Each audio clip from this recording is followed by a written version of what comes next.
Okay. Yes, ma'am, we can start. Sir, we are live now. Is being recorded.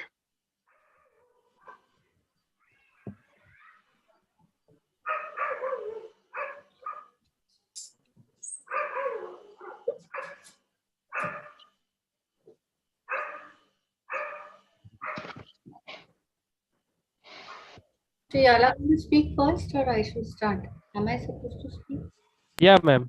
You start, please, ma'am. Yeah. Okay. So good evening, everybody. Today I would like to welcome you all to this seminar or update, the role of new anti-seizure medications in childhood epilepsy. So I would like to introduce the chairperson, Dr. Shekhar Patil. Dr. Shekhar Patil is a senior, I can call him senior now, senior child neurologist, who is, I think, one of the most qualified neurologists. After finishing his MD in pediatrics from Vadia, he's finished his DM from JJ Hospital in neurology, and then after that he's done MRCP from Great Ormond Street Hospital. Presently, he works as a consultant in neurology in Apollo Hospital, Navi Mumbai, and Zen Hospital, Chembur. And he has a fellowship in pediatric neuroscience, London. So, Shekhar, you can take over. Yeah. Thank you for the kind words. So it gives me great pleasure actually to introduce my dear colleague and friend Lokesh, because we follow the same career path. Both pediatrics as a background, and then DM in adult neurology and fellowship in then pediatric neurosciences. So Lokesh was at Bristol. He's been extensively trained in pediatric neurosciences and now currently the head of pediatric neurology at Rainbow Children's Hospital, Hyderabad. He's always been a fantastic student, always doing well during his PG days as well as the DM days. And most important thing is that he's actually explained about a particular condition which has intrigued us, which is the low level falls and leading to sort of an infarct-like state. And he has actually described the precise mechanism, which is the mineralizing angiopathy. That is what really stands out for Lokesh. And he's always interested in actually stroke, epilepsy, critical care neurology. So that's his forte. And today he's going to talk on anti-seizure medications in pediatric epilepsy. So over to you, Lokesh. Thank you, Shekhar and Nita, for that kind introduction. So, is my screen visible? Yes, sir. Yes, sir. Yeah. Yes, sir. Okay. So, whenever we say newer anti-seizure medications, I always get intrigued. What is new? Something I think when me and Shekhar started training way back in 2000 in DM, somebody used to be on Keppra from US. They used to come from US, and then they used to, so this person is on Keppra. So that is what in 2000 it was. So it was a very new drug at that point of time. So later on, since we trained, we started practicing. There are a lot of new drugs during the course of period after we have completed our training, a lot of new drugs which have been incorporated in our day-to-day practice. So all of them look like essentially new for some of us, but some of the younger generation who have trained and started working in last maybe 5 years or 6 years, they are probably older medications. So, but I think it's a learning curve what we all have. Why do we need new medications all the time? So as we can see, 67% of the epilepsy have good outcome with terminal remission, and around 33% have poor outcome without remission. So you're always looking at this 33% how to get them better with surgery, with diet, with newer anti-seizure medications. I think here we also must note that the anti-epileptic has been changed to anti-seizure because most of them are only anti-epileptics, they don't change the epileptogenesis. So we are using the term anti-seizure medications now. So as you can see this, I think most of us are aware of this graph. So in around 1980s and later on, there was a collaborative effort which started with the pharma industry, clinician, and the pharmacist, the bedside to the sort of research person, and clinician was involved along with the pharma. So they started working together and there was a sudden increase in the number of drugs which were described. As you can see, there is steep increasing in number of drugs which were described in that short period. So the drugs survive only if they give added advantage, better safety as compared to existing medications. So that's why it's a significant challenge, and crores of billions of dollars will be invested to just get a new drug which keeps on working for a longer period. And I'm just using this, the graph where after 1999, 2000, wherein the drugs which are more frequently used, lamotrigine, topiramate, vigabatrin, oxcarbazepine. Predominantly, I think the oxcarbazepine, levetiracetam, lacosamide, or brivaracetam, perampanel. Levetiracetam, you cannot say actually new in that sense, but it is found its new indications because most of the neonates and all we started using later on as after long years after the introduction of the drug. We'll not go through the mechanism which is already available easily. So just a small this one, there are drugs which act on the inhibitory synapse like benzodiazepines and barbiturates, and gabapentin, although we don't use it as a anti-seizure medication. The most common mechanism is acting on the excitatory synapse. So inhibiting them, the common is the presynaptic voltage gated sodium channel, which includes all of these drugs. And levetiracetam as a unique mechanism of action, as we all know, on synaptic vesicle 2A, and perampanel on the AMPA receptor, and ethosuximide on the calcium T-type channel. So most of the drugs which we use on day-to-day basis act on the excitatory synapse. So I'll just go through quickly a few case examples which illustrates the utility of these drugs, and then we'll leave it at the end for the discussion and with the panel discussion to take up the few of the questions which will be generated during this presentation as well. So this is a 5-year-old boy with first episode of focal seizure, otherwise well. CT brain showed a neurocysticercosis. It's a straightforward thing. You start because of a simple focal seizure, you start on carbamazepine. There were no recurrence of seizures. He was fine. 1 month later, admitted with Stevens-Johnson syndrome, and the cost of treatment was almost 6 lakhs, ICU stay, IVIG, and all the associated complications. Sometimes it can be life-threatening with associated infections as well. So these kind of things actually make you change your practice significantly if appropriate drugs are available. So what could have been done differently? Whether no anti-seizure medications, oxcarbazepine, levetiracetam. So we could have used either of 2 or 3 in this sort of situation, because levetiracetam can be used as a single drug for focal seizure, which is quite effective, no skin side effects, no Stevens-Johnson syndrome, or you could use something like oxcarbazepine. So in fact, in last 12, 13 years, we don't preferentially use the carbamazepine at all unless there is very refractory and the child only responds to carbamazepine. We always start with oxcarbazepine in place of carbamazepine where we used to use. That is just because your skin reaction is so much more less with the oxcarbazepine. You don't have to worry about that significantly. So no autoinduction, no epoxide metabolite, so much better tolerated. And although it has been carefully looked at, and 3 to 5 times increased risk of Stevens-Johnson syndrome is noted as compared to community prevalence, even with oxcarbazepine, but the severity is much less. So it's much less serious than carbamazepine and phenytoin-induced toxic effects. Hyponatremia is quite often reported in adult population, but not a very serious concern in the children. So this is one change with the newer version of the anti-seizure drug, the oxcarbazepine. We have reduced the incidence of Stevens-Johnson syndrome significantly. So case 2, a neonate, term, appropriate gestational age, day 3 seizures, very likely could be hypoglycemic kind of thing, failed phenobarbital, phenytoin. As we know, the success of phenytoin, phenobarbital is just around 55% combined together. And what are the next options we generally use? So levetiracetam is very commonly used of late, and in fact, in most of the NICUs, in spite of the Neolive study, most of us still continue to use levetiracetam as the first drug because of easier to handle, less respiratory depression. And so the drugs which can be used are levetiracetam, trial of pyridoxine maybe, and topiramate. If fails, then you use midazolam. So one of the thing in neonates is the synaptic activity. The inhibitory neuron, on the release of GABA, actually instead of it causing hyperpolarization, it causes depolarization and increases the synaptic firing. So in fact, the phenobarbital, which works, some of the work is on GABA and some on the benzodiazepine receptors, it can sometimes increase the seizure as well, although not to a significant extent.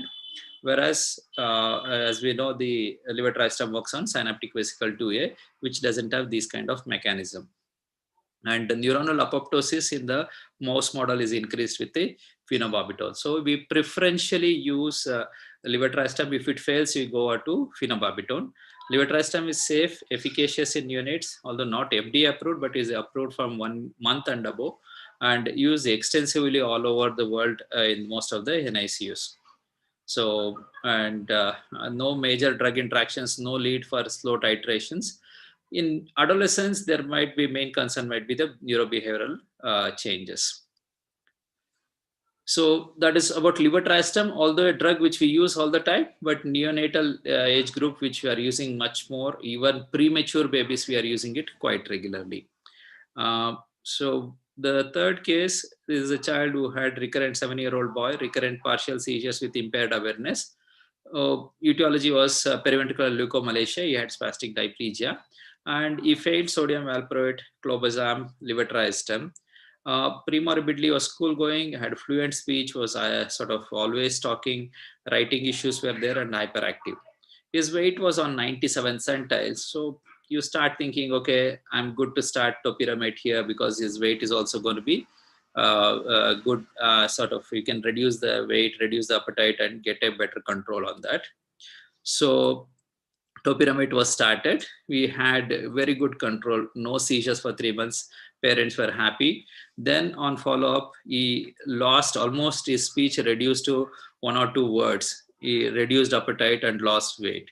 So the differential CRR, you are going to think whether there is a significant increase in the EEG discharges causing something like a secondary sort of LKS kind of thing. Generally don't lose so much of speech in CSWS kind of phenotype, although you have issues with writing and other things.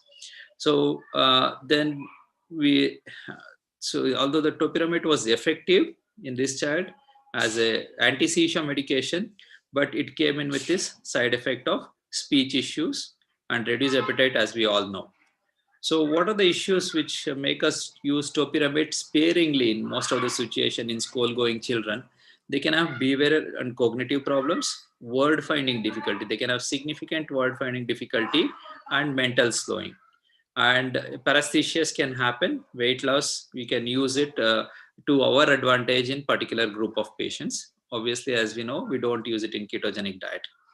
Oligohydrosis, hyperthermia is a significant concern in our situation, especially in summers. So you need to be very careful. Their body temperatures keep running high all the time during the summertime. So you need to use as low dosage as possible. And very rarely you can have angle closure glaucoma. So once you're starting these kind of medications, you should be extremely careful to monitor the side effects.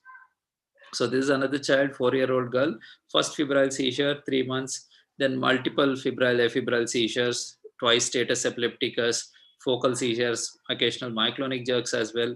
So I had failed 3 medications. I was seen by adult physician, started on lamotrigine, landed up in myoclonic status twice. So I think all of us pediatricians, pediatric neurologists are aware that with this history, you are going to avoid all the sodium channel blockers, isn't it? So it's a Dravet syndrome or SMEI sort of situation. So you should avoid all these things.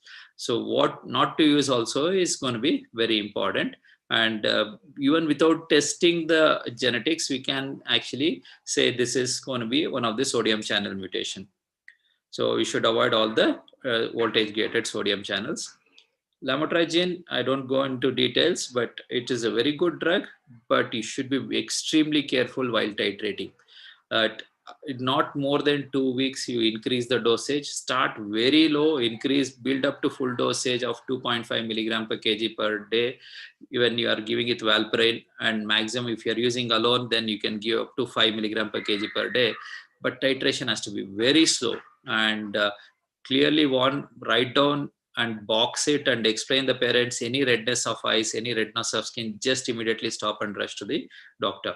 So it can be challenging, life-threatening. We have lost children to these kind of reactions. So it's extremely important while we are starting these drugs.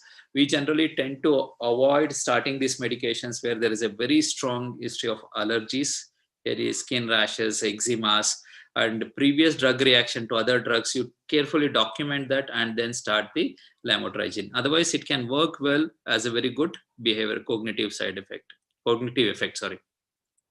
So as its Dravet seizures were persistent, we procured stiripentol from France.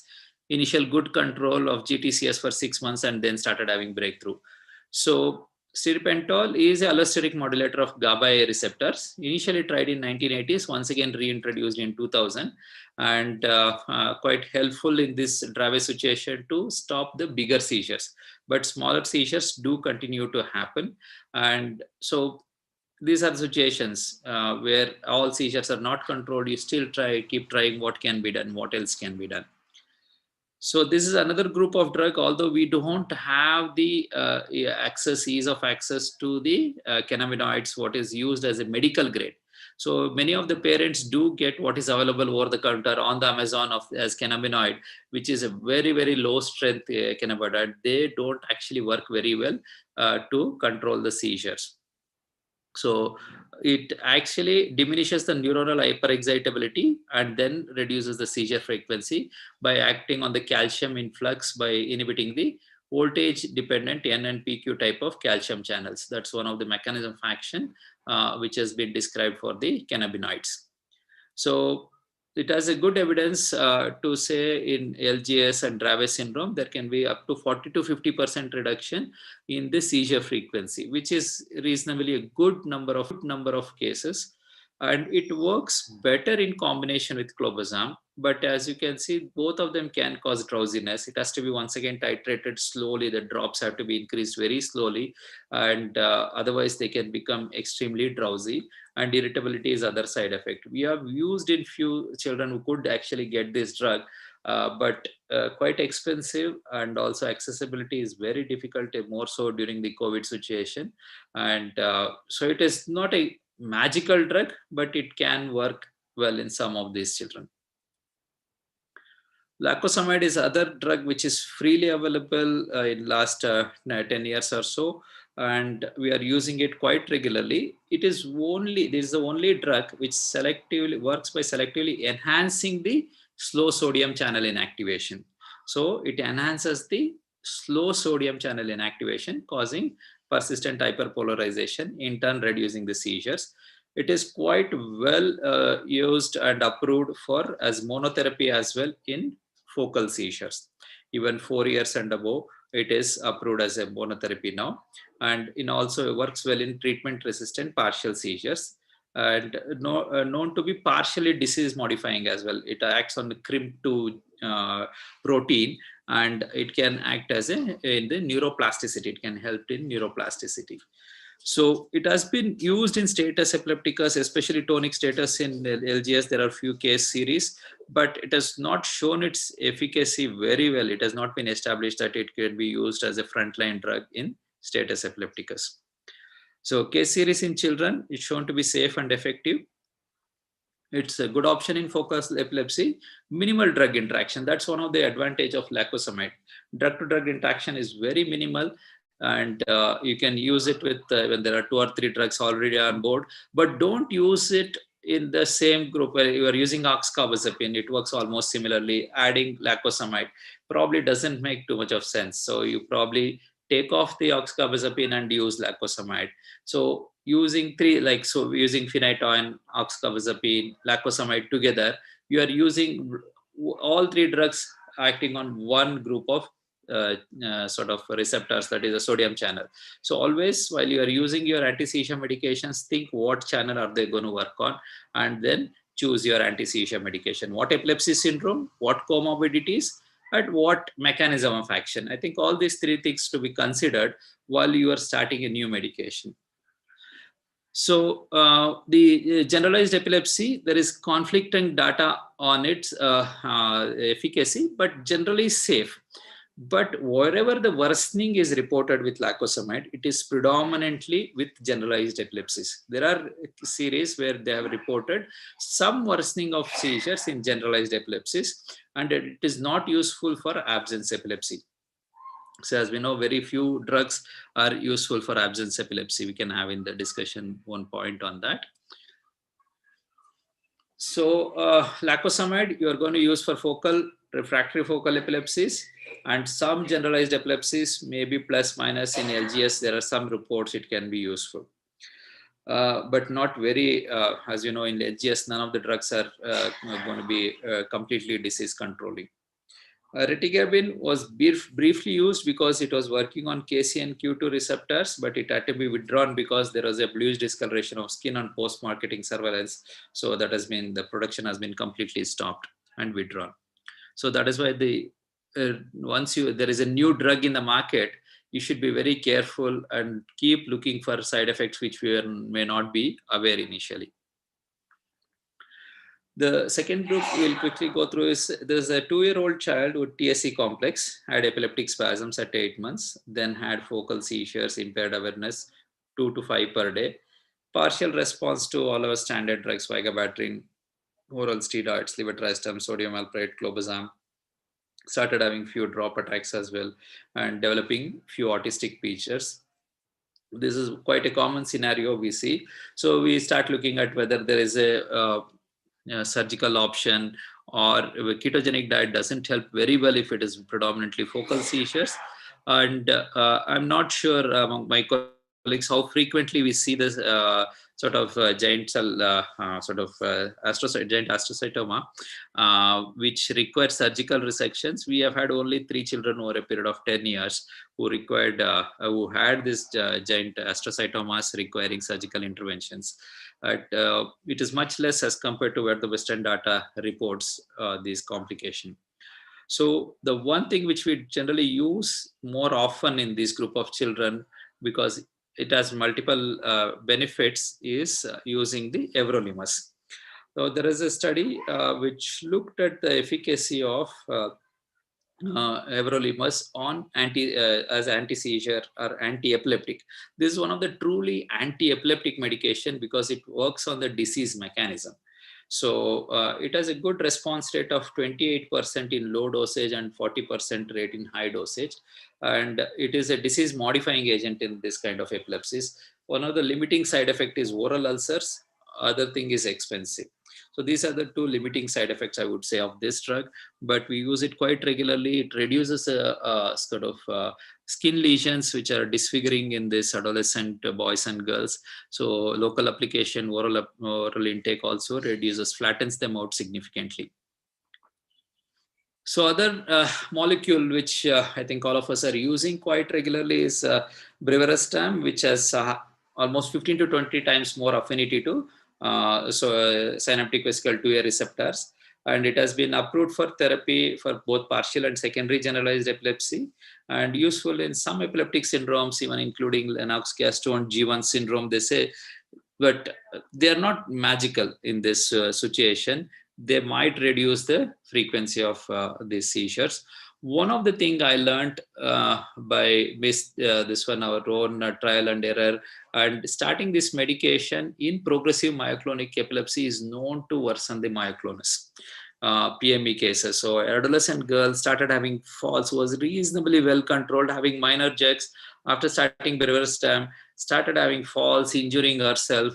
And when you go back and review the literature, that is one condition in progressive myoclonic epilepsy. They are known to worsen the myoclonus. So don't use it if you are suspecting a progressive myoclonic epilepsy.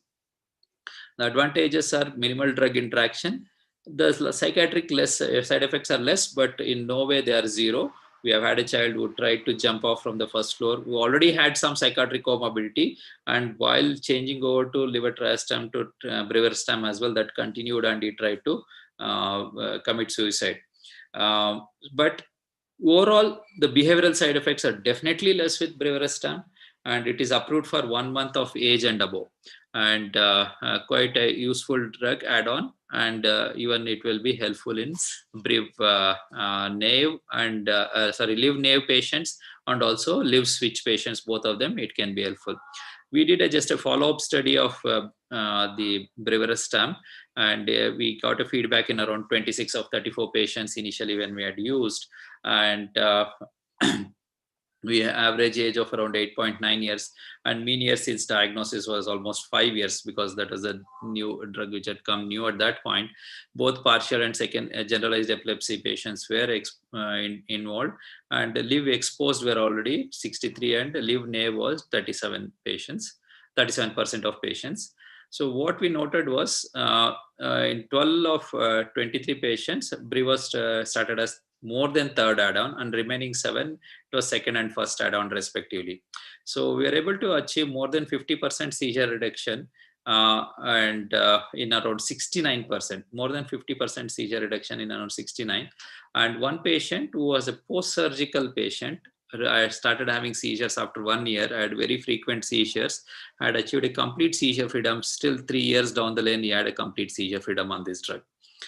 Post Brevirastam, more than 60% of patients had improved behavioral side effects, and the quality of life was much better on the Brevirastam as compared to Levetiracetam or other drugs. So that is one added advantage of the Brevirastam, and cognitively also it has a positive beneficial effect.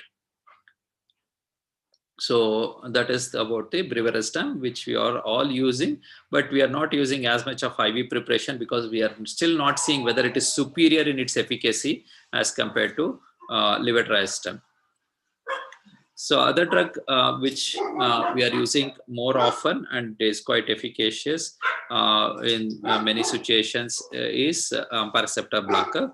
As you can see, AMPA is one of the excitatory receptors where the glutamate acts on the AMPA receptors and causes the depolarization. So it's Perampanel is a non-competitive antagonist of AMPA receptor on the postsynaptic neurons. And as we all know, glutamate is a primary excitatory neurotransmitter. So it's linked with many different conditions. And I'll not go into the details of this AMPA. What we know is a competitive antagonist of glutamate may be displaced by high levels of glutamate. So there is a high neuronal firing. If you are a competitive antagonist drug, you can be displaced because you have a high level of glutamate in the system. Whereas if it is a non-competitive AMPA receptor, antagonists are not displaced by whatever the level of glutamate because the binding site is different. And receptor antagonism is maintained and the channel remain closed. So that is the advantage of the Perampanel even in the presence of something like a status, super refractory status, and those kind of situations as well. So there are a lot of studies which shows the efficacy of these drugs. Initially, it was used in focal epilepsy. So there are 143 adolescents who were enrolled, and 98 were randomized to Perampanel and 45 to placebo.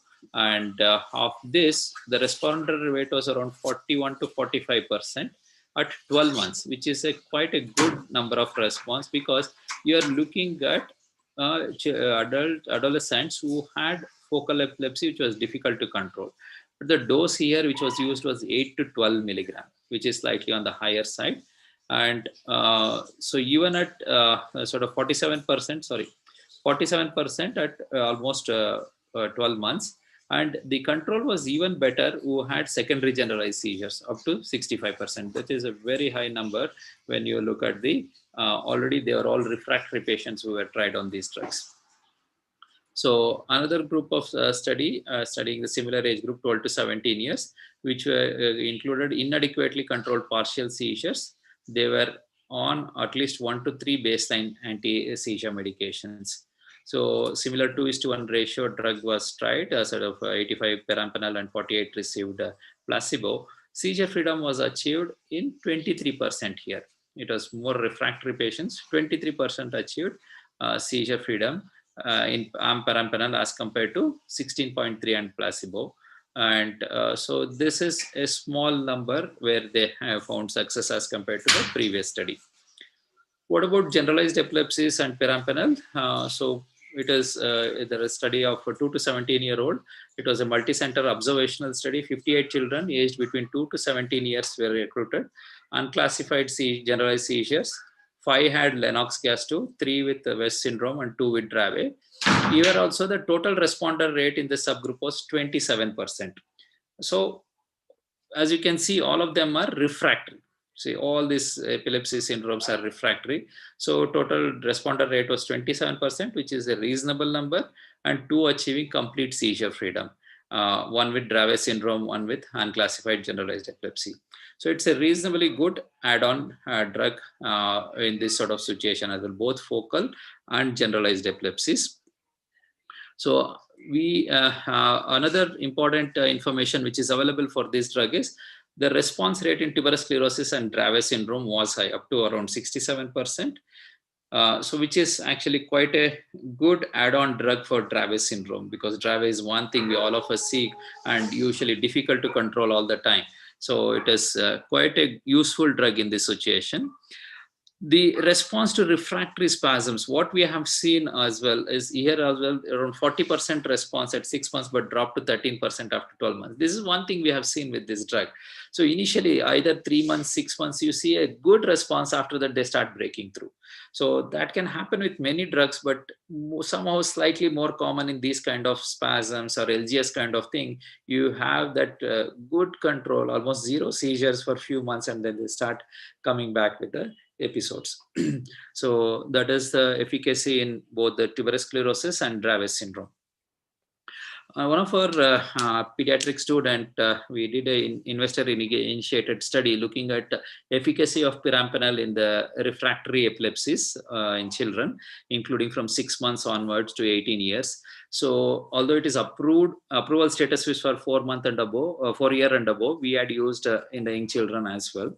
So the cohort of the patients consisted of predominantly, as you can see in our country, which is NHBI, which we should significantly reduce this incidence. It constituted almost 18.5%, and other acquired etiologies like HIE around 11%. Structural acquired other etiologies were around 14%. Other important thing, which is a large group which we are seeing more often, is almost around 40% of children had genetic epilepsies, and which almost 15% had a proven etiology, and in another 7% we didn't get a genetic diagnosis, and a lot of children we couldn't do the genetics. So a lot of genetics, a lot of acquired pathology was the cohort, and sorry in this. So the type of seizure syndromes were sort of epilepsy syndromes were refractory focal in 25%, refractory generalized in 15%, spasms constituted a large number, LGS and epileptic spasms included almost around 50% of patients. As we know, all of them are going to be quite refractory to most of your standard anti-seizure medications. So for the spasms, we introduce them after you have failed your steroids and the vigabatrin. Then we had introduced the Perampanel. So the average mean anti-seizure medications were around 4 before starting the Perampanel, and the frequency of seizures per month were around 200 plus. And so the maximum anti-seizure medications used over a period of time included from 1 to 10 anti-seizure medications had been tried. So Perampanel predominantly used as a second, third or fourth up to fifth add-on because it was a newer drug. So most of them were either second to fifth add-on drug it was used as. And we had a 50% response rate in around 12% of children, and more than 75% response rate in 24%, and seizure free in 21%. At around 32 of 151 were seizure free at the end of 3 to 6 months follow-up period. And there are no response in around 25. So almost around 17%, absolutely no response was there. And seizure were stopped because of no response in 3 of them, and stopped in first one due to adverse event in around 6% of the patients, and stopped at the end of 3 months in around 10% because there was no response. So the commonest side effect what we had seen is sedation, ataxia. Once again, they can make these children fall because they can get very sedated, and sometimes encephalopathic as well if it is rapidly titrated. It should be used only as a once a day dosage at night because it has a long T-half of almost 105 hours, and titrate once in every 2 weeks only. So maximum dosage we have used is around 6 kilos. 6 milligrams, sorry.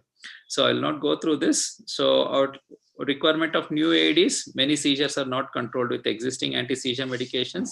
Efficacy is variable. Safety definitely is much better with the newer anti-seizure medications. When do I choose newer anti-seizure medications? When you fail your first line standard anti-seizure medications, you are going to look at the appropriate syndrome and try this. So all these things are the medications we have discussed, and so this is what it takes to develop a drug which is actually very successful.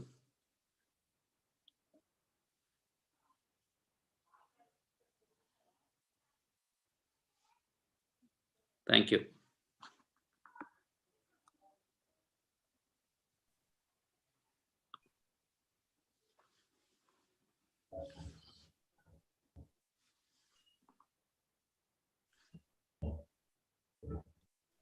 So thank you, Lokesh, for a wonderful, interesting, and comprehensive talk. Are we going to take some questions? No, ma'am. No questions as of now, ma'am. Okay. Shekhar, any comment? Shekhar is there.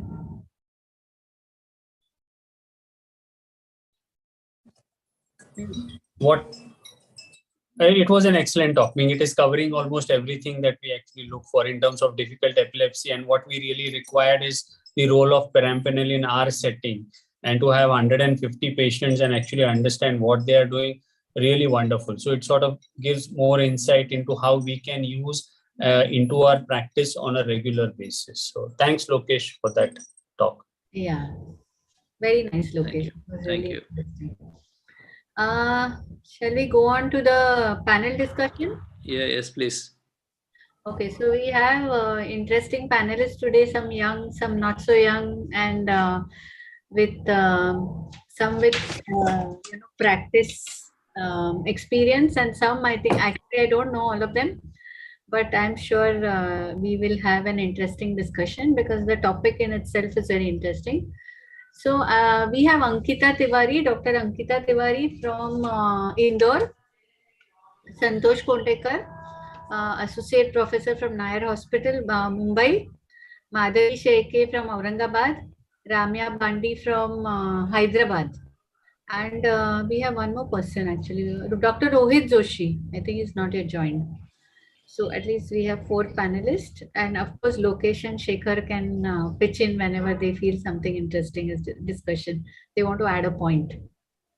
So since we started, and I mean, actually, Lokesh has covered the topic so wonderfully, but let's talk of our experiences. Each of us must have had some experiences with newer anti-seizure medication. And let me start with Madhavi. And I thought that let's take one drug at a time. You all can talk about your own personal experiences. So my first question goes to Madhavi, and I would like to ask Madhavi that what is the situation, Madhavi, what are the factors you consider when you're adding new anti-seizure medication within the child, within the syndrome? And do you have any preference for or your own personal experience with Perampanel? I want to start with that because that is the newest, easily available drug right now in India. So let's start with that and then go backwards, lacosamide and vigabatrin and brivaracetam we've discussed, but I think relatively Perampanel is something we've not discussed so much. So yeah, thank you, Dr. Neeta. It was wonderful talk by Dr. Lokesh sir. It was always good to hear him. The question, as sir has said, whenever there is a failure of first line drug for that appropriate syndrome is the main criteria where we look for the further drugs which are available in the market for us to use. Perampanel as it's mainly for focal onset seizures or partial epilepsy. So whenever there is an failure of first line AED, maybe oxcarbazepine or valproic acid, then I use Perampanel as a second line drug. I have not used it as a first line. Hello? Yeah. Can you hear me? Yeah. So the experience with Perampanel, I mean, it's very difficult to say because we don't have the documented experience. But lesional epilepsies or the remote symptomatic ones they do show some response as compared to the genetic epilepsies. That's my personal experience with Perampanel. Have you used it in generalized Anything? epilepsy, Madhavi? No, I have not used it in generalized epilepsy. Primary generalized Any epilepsy. specific side effect that you feel that you observed? Yeah, one more thing, even when sir was presenting, this is my question to sir and panelist also. Do you come across headaches with Perampanel? Because two of my patients I distinctly remember complaining headache. Okay, So I'm not. anybody has that? Not me. I'm not. Shaker. Apart from that, some increase in irritability, which is mainly complained by the parents. Apart from that, I have not come across significant side effects. Okay. We'll see if anyone wants to At least talk about headache. Not withdrawn drug for side effects. Not withdrawn for side effects, at least as of now. Sorry, I didn't get. Who spoke? I didn't get.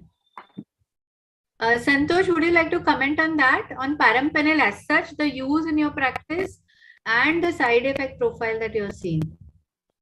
Actually, the only reason why I prefer sometimes is the flexibility of the doses. Yeah, and not having a random this thing. And although titration is possible, but I have not seen heavy sedation when I start them on. Like sometimes I had seen with higher doses of oxcarbazepine also, and maybe brevitrazepam. I found it is little less more comfortable as far the sedation is considered. Although in literature there are side effects are mentioned about psychiatric issues and suicidal tendencies and all, not that easy to see in pediatric population, especially when we have a tendency to use it for little elder kids because of the safety profile not documented in younger kids. But still, it's not that easy to comment unless you are closely observing. Compared to that, we see more sedation with brevitrazepam sometimes, and sometimes maybe even emotional lability also is noted sometimes. But comparing with that, I find safety easy to step up the dosages, easy to titrate, and convincing the same to the parents becomes very much comfortable, even in comparison with oxcarbazepine. Yes. So, what about you, Ankita? Anything you want to say, add to? Yes, ma'am. I consider adding Perampanel in those patients who are having refractory focal epilepsies. So in my experience, I have used in around 3-4 patients, and 2 patients had a lesional cause. One had a mesial temporal sclerosis, and one had a stroke. And they were having refractory seizures. So I added refractory add-on. Are you using it as a first add-on or second add-on? Third add-on. I used it third add-on after using valproate, clobazam, and oxcarbazepine. Then I used as a third add-on. In generalized epilepsies, as you had asked previously, I had tried in 2 patients who had epileptic encephalopathies, ma'am. So they were having what is the age group where you tried?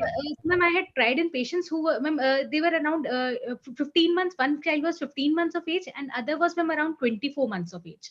So in those patients, they were having refractory epilepsy and had prolonged seizures. After adding Perampanel, so there were decreased episodes of these prolonged seizures, and no episode of status was noticed in the last 3-4 months of follow-up, ma'am. Oh, that's nice. And any side effects you observed in younger children? In the younger kids, I had observed a side effect of sedation, and one side effect in the older kids, I had noticed that they were having some ataxia. Ataxia was present. As Madhuri ma'am had mentioned previously, one kid also had increased frequency of headaches in the headaches. I think headache, at least I've not either come across or read headache as a side effect, but obviously maybe it's there. Yes. What about you, Ramya? Have you used Perampanel and what's your experience with the drug? side effect part, many of my patients have complained about dizziness and then excessive sedation. Headache, I have not come across any. And regarding the generalized and focal epilepsy, I have used it for one kid with epileptic encephalopathy who had a very good response initially, for probably one and a half month, and then again that was not maintained.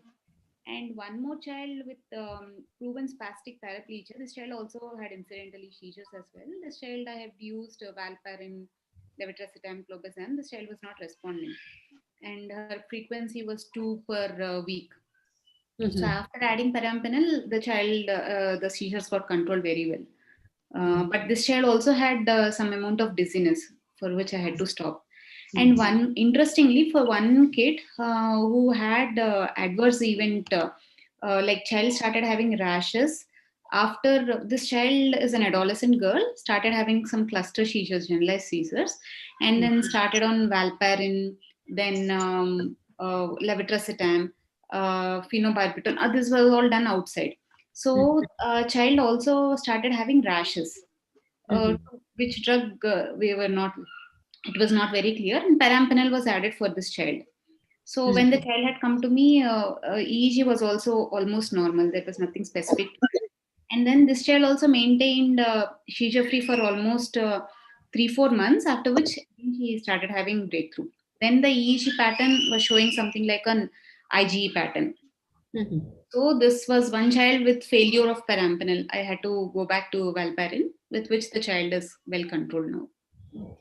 I just had a very interesting experience today. So today only in my OPD, a child came to whom I had started only the first initial dose. That is, we all know that we are supposed to slowly titrate.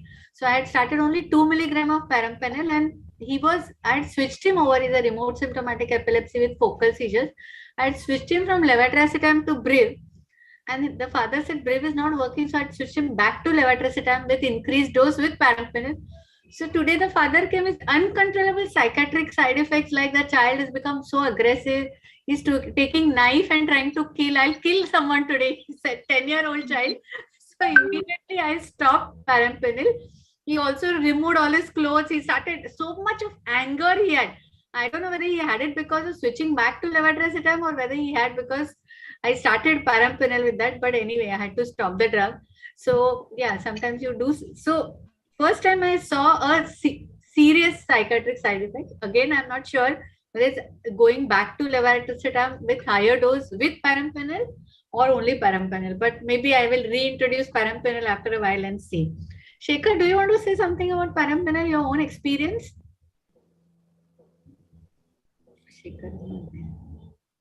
Yeah. So what we actually I was interested in the chart that Lokesh had put up in terms of 50-75% benefit. And actually, I don't know, it's just my practice or I don't know, but either you would see a dramatic response, which is something which is really surprising, or you may not see a response. But when they respond, they actually do very well with perampanel. So that is one observation. In terms of the side effects that we have discussed, headaches, probably not, but all the other things that have been mentioned have been noted in. So the worst probably is that if someone doesn't respond and has a side effect, that probably is the worst scenario. I have never had to stop a medication because of a side effect. Probably titrate it again, down titrate, up titrate, and try to get it on track.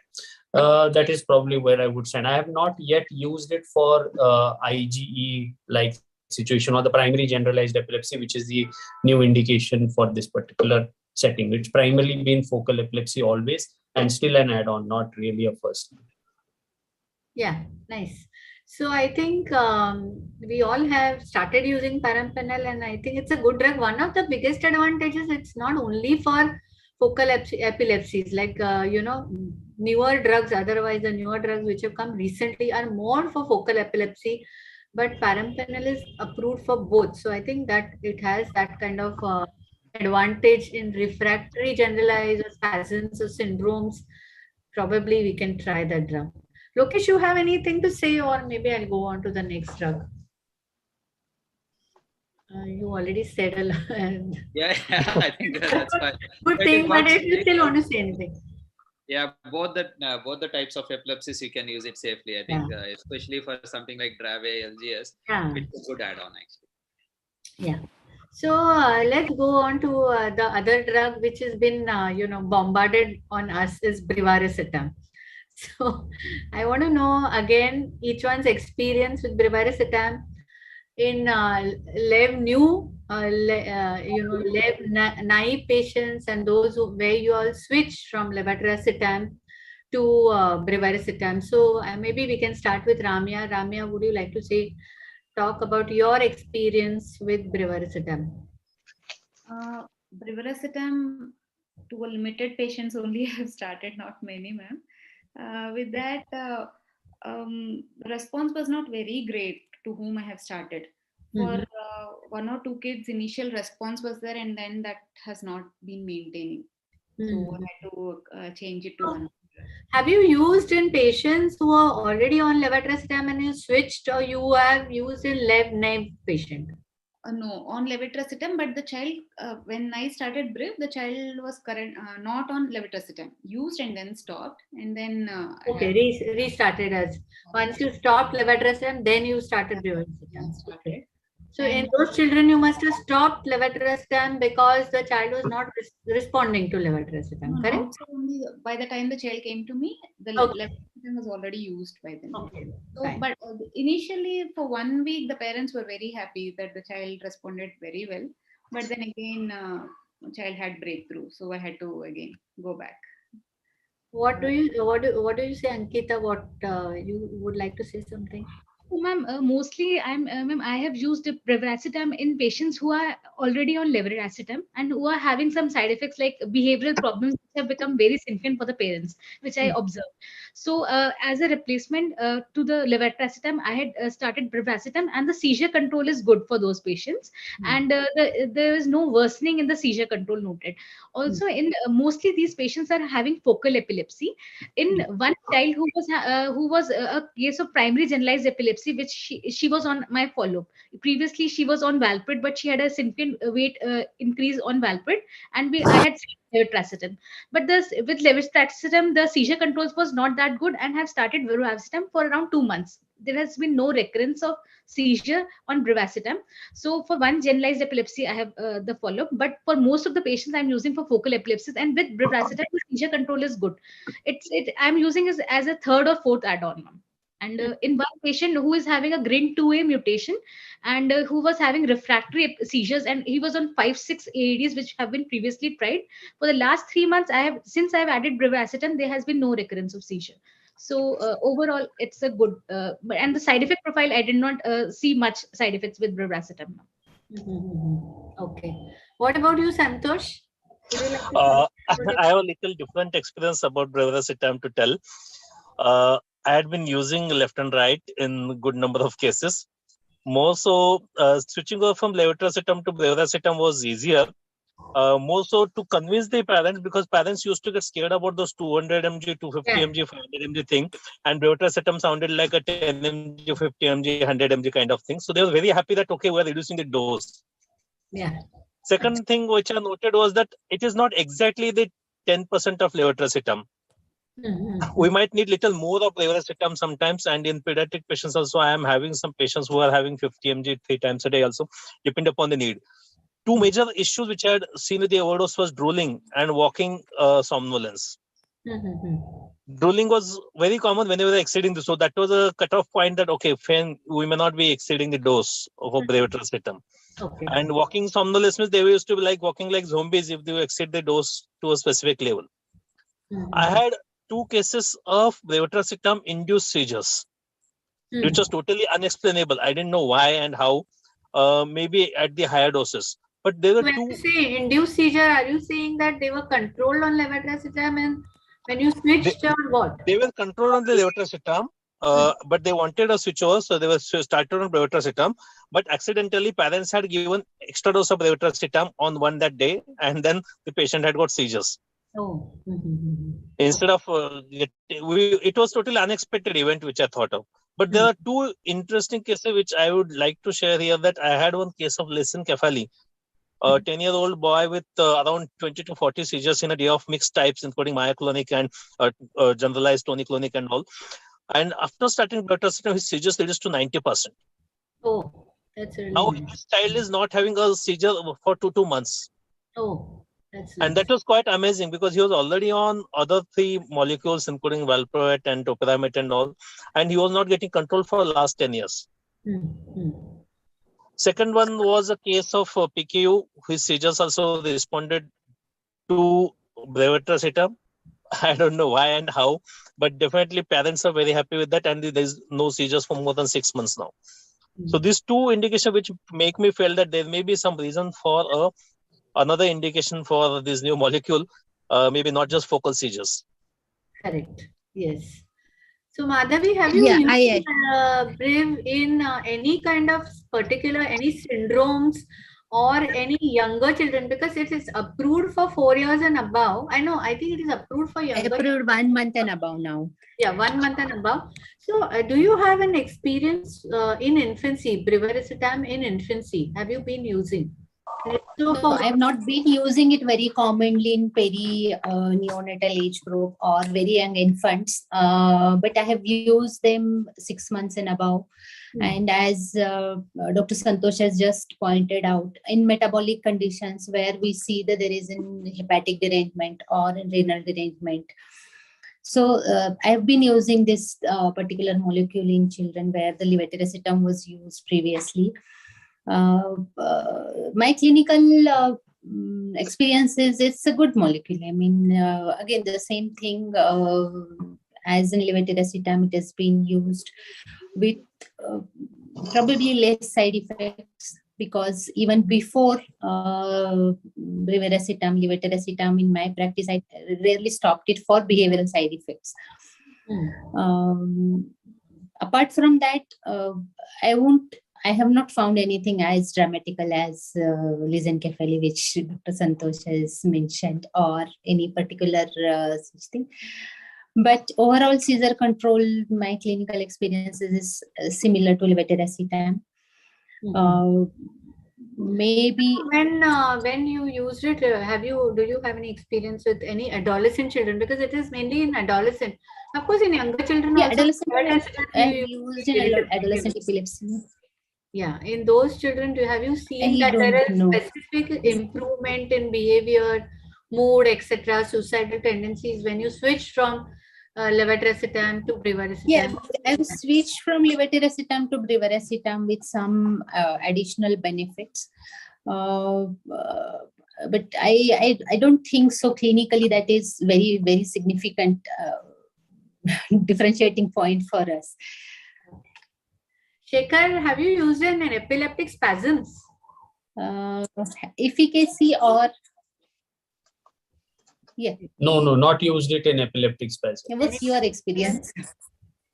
Anyone has used and no, I have not used in epileptic spasms, but I want to know if anyone has used in spasms and what's their experience. No, it is, even if it is used as an add-on, third or fourth add-on, not the first one. Yeah. Because most of the spasms. My only question here is, I mean, can I ask a question? Yeah, of course. Yeah. Tell me. Yeah. What is everybody's experience using it as first line in Beck's cases or where we suspect idiopathic focal epilepsies? I have not used it ever as a first drug as yet. Anyone has used this as a first drug? Okay. No, ma'am. Not yet. Ma'am, I tried in 2 cases. And definitely not repented. Okay. Okay. Because I have used it in maybe few cases, but as it is, the seizure frequency is low in these children, it's very difficult to say as of today. Yeah. But should we be using it? Yeah. So I Time have will decide. A very interesting child of hypothalamic hematoma who had seizures which were like gelastic seizures and which were mainly characterized by euphoria-like symptoms. And in addition to that, he had a lot of psychiatric comorbidities. And these In fact, his seizures were not diagnosed by whoever was seeing that child. And therefore, he was always, since the age of 8 years or something, he had seizures. But till the age of 16 years, nobody diagnosed his seizures. And from 8 to 16, he had a lot of anger, irritability, and all those kind of issues, for which he was seeking psychological and psychiatric help. So when his hypothalamic hamartoma got diagnosed, and we put him on anti-seizure medication, and initially on whatever the oxcarb and all that, and he didn't respond. And later, I switched him over to brivaracetam. So when I switched him over to brivaracetam, not only his seizure stopped, but his behavior changed. So much so he became quieter, that all his psychological issues of anger and all those other things for which he was seeking psychiatric and psychological help also reduced dramatically. So I was that was a very interesting experience that I had about this child. Yeah. So, Amongst my two cases, one of them was similar as you had described. This boy is the 8-year-old boy from Sangli. And he was referred to me for his autism related issues. But he had such a bad hyperactivity that for 10 days he should keep on continuously jumping without sleep also. Okay. And whenever you add any IDHD drug, it will get worse and more. And the local doctor used to give him lorazepam almost every day IV to sleep. So when they came to me, I started with brivaracetam, as his EEG was showing a generalized spike pattern. So I thought it may be part of the epilepsy which the child may be dancing. I don't know whether it's dancing epilepsy or something. But after starting brivaracetam today, after 10 days, the father texted me just 1 hour ago saying that sir is very nice since last 5 days and he's sleeping well. So I suppose that it may be a part of the semi-psychiatric symptoms. It may be a positive thing rather than an adverse event related to that. Yeah, probably, or it may have an independent effect on the mood and behavior in addition to the seizure control. That it's not only about the mood and behavior being not worsening like levetiracetam cause. It's not about not worsening. It's probably having some kind of positive effect on the mood and behavior. Maybe. I don't know. We have to see. So, Shekhar, would you like to say about anything about your use of brivaracetam? Again, it's still primarily add-on. I won't say that, yes, anecdotal cases where it is the first medicine, but primarily, again, an add-on is what I believe. I generally, if someone is well controlled with levetiracetam, I'm not attempting the switch either. Yes, you can switch and expect better behavioral responses, but you do have the reverse as well, that you actually switch over from levetiracetam to brivaracetam, and you may actually find the behavior actually getting worse, making you want to switch back to levetiracetam. But I still believe that levetiracetam still has held its position, and it will be some more years before we can actually look at brivaracetam occupying that space. Yes, absolutely. It's not that every child whom you switch to brivaracetam necessarily improves in seizure control, and sometimes the child may even worsen. So we have to be very careful when we are doing the switch, and not that every child who's on levetiracetam needs to be switched to brivaracetam. Only if you're one can think of switching. It's 9 o'clock.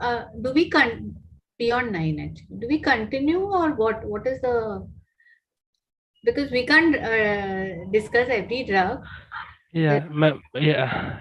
Time was 8 to 9, so yeah. We should discuss the most important 2 new drugs. If anyone wants to say anything independently about their experience with any other drug, welcome. And otherwise, we can end the discussion. Or any questions are there, we can take the questions. I wanted to ask a question regarding, what is the role of brivaracetam in the use for generalized epilepsies, primary generalized epilepsy? Personally, at least I do, because it is approved for focal epilepsies essentially.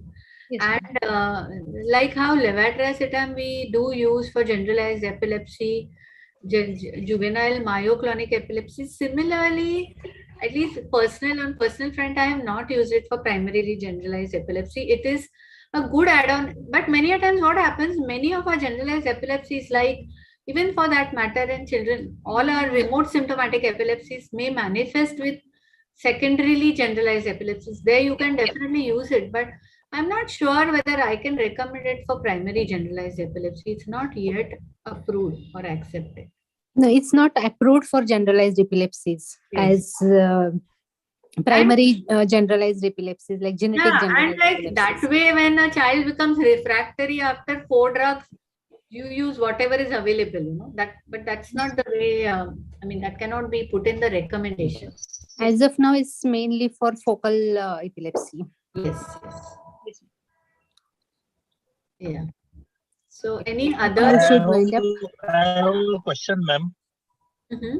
All these new 5-6 focal drugs which are available in market, some of them are dose dependent, some of them may be not mg per kg dose, it's titration dependent related to the symptoms. So how does one decide which one should be the first drug of choice in a refractory focal seizure? In otherwise purely refractory focal seizure without any genetic issues or without any delayed milestones. So out of the drugs, like the drugs chosen, you're saying out of, say, lacosamide, including levetiracetam, lacosamide, perampanel, oxcarbazepine. See, actually, I think it is a very personal choice. I am not sure whether there is any in the newer, especially in the sphere of newer anti-epileptic.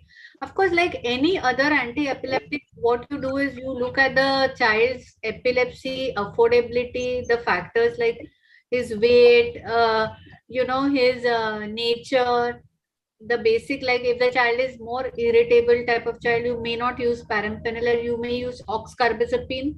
If the child has any history of allergies, or if the child has any history of for example, yeah, irritability, I would use oxcarb, because oxcarb is known to improve the mood of the child. Other than that, again, it is also will be age dependent, because say, let's say if you want to use Perampanel, it is not yet approved below 12 years, so you're not going to use it below 12 years. So I think you have to, it's a multifactorial decision, but frankly speaking, to a large extent, it is going to be personal. Anybody has noted any hepatorenal issues, ma'am? Yeah. One more thing I would like to add. Once your question says it's refractory focal epilepsy, it means 2 drugs have failed, which are supposed to be first line for focal epilepsies. So when we are considering as a 3rd and 4th line, as ma'am has suggested, it would be a choice according to the patient's condition. Patient profile, yeah. Yeah. Thank you. And hepatorenal, again, levetiracetam is better drug. Hepatorenal, I am not experienced, but apparently you can with lacosamide, you can have renal issues. Yeah, I mean hepatorenal, it means what I meant was a child having hepatic problems or a child having renal problems. A safer drug would be levetiracetam in those conditions. That is true. Yeah, I think levetiracetam also has the similar profile. Yes. Yeah, but we can probably maybe when we have more data of the newer drugs, we can have some kind of guidelines, the way we had guidelines for our older drugs, valproate, drug. But for that, I think much more data needs to be generated to reach certain kind of guidelines in these newer anti-epileptic, which should be the first add-on, second add-on. But till now, I think it is patient profile related, affordability related, and subjective, you know, your own personal experience. Okay, I have used this and this is better. I thought it is good, it is safer, etc. etc. Yes, absolutely.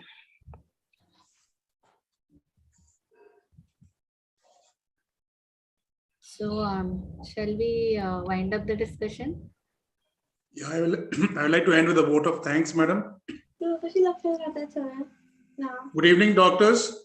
On behalf of INTA's Astera division, I would like to thank you, Dr. Lokesh, for your very precise and comprehensive presentation of the role of newer anti-seizure medications in childhood epilepsy.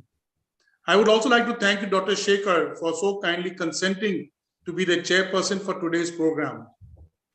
While I also wish to thank you, ma'am, Dr. Nita, for so deftly moderating the panel discussion for the benefit of all our viewers. I would also like to thank the panelists for today's program, namely Dr. Ankita, Dr. Ramya, Dr. Madhavi, Dr. Santosh, who have made it very meaningful by sharing your clinical experiences so relevant for today's practice. I would also like to thank the 275 participants who have attended this program and have helped make this program a grand success. I wish you all a very happy and safe weekend. Thank you very much. Good night. Thank you. Thank you, very everyone. Thank you, Nita ma'am. Thank you. Bye. Thank you. Thank you, sir. Thank you. Thank you, sir. Good night, sir.